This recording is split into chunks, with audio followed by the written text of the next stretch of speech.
We're going to show you how to adjust a blum clip top hinge. You can see this is, it looks like it's racked, but these doors are misaligned. You first want to ensure that the cabinet's level so you know what you're dealing with. So in this case it is.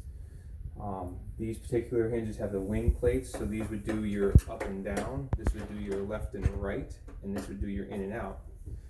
So when you look at this door, you can see that this one kind of needs to go down and like this, right? So we're gonna first get our heights correct. So we loosen these wings. Go up a little bit. You want to be aware that you don't want to go too tight because you'll strip the wood out with this Euro screw, and then it's not going to do any good for anybody.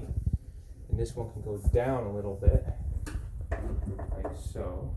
You just crack these screws a little bit.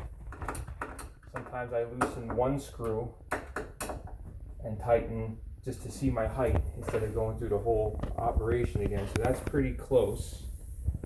That's not bad. Go down a little more. That's very close. Now you can hear the doors are rubbing together. So now we want to open up the door to ensure the proper clearance. So now that that's set, the door needs to go this way, and this one's springing, right? So we want to do, first let's get the width correct. So now we're going to get this first screw. That's going to do your left and right. So we go in, and you count your turns, or you want to do like quarter turns with your hand. So like 1/4, 1/4. All right, then we'll do the same to this one. Quarter turn in, righty tighty goes in, lefty loosey goes out. Now we'll compare our gap. I'm a little off. We can bring this one back in. That's beautiful. Now we're just springing a little bit, so we could do little both. So this back screw does the in and out. So the top would go in and the bottom would go out. We can go even a little more, right? Out a little bit. You got to watch, since I have inset panels next to this, sometimes it protrudes past the panel, but in this case we're not bad, we're okay. And now this one you can see, look, it's a little tighter and the door needs to literally go like this. So we'll just take this out a little more. Take this one in a little more. And that's pretty darn good. We can go up if we can. So you just got to play with due process of elimination.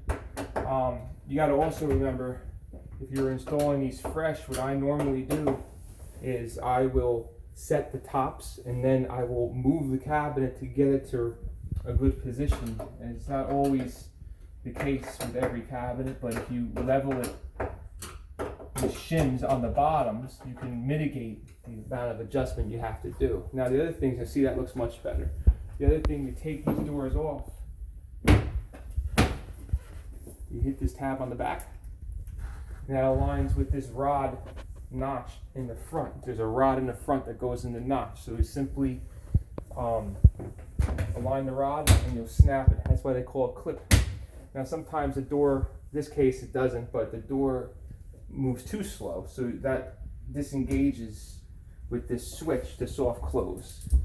So now this door wouldn't, right? You can see the difference. If you want to re-engage it, you simply hit the switch and it re-engages the clamp. And that's it. That's all you need to do.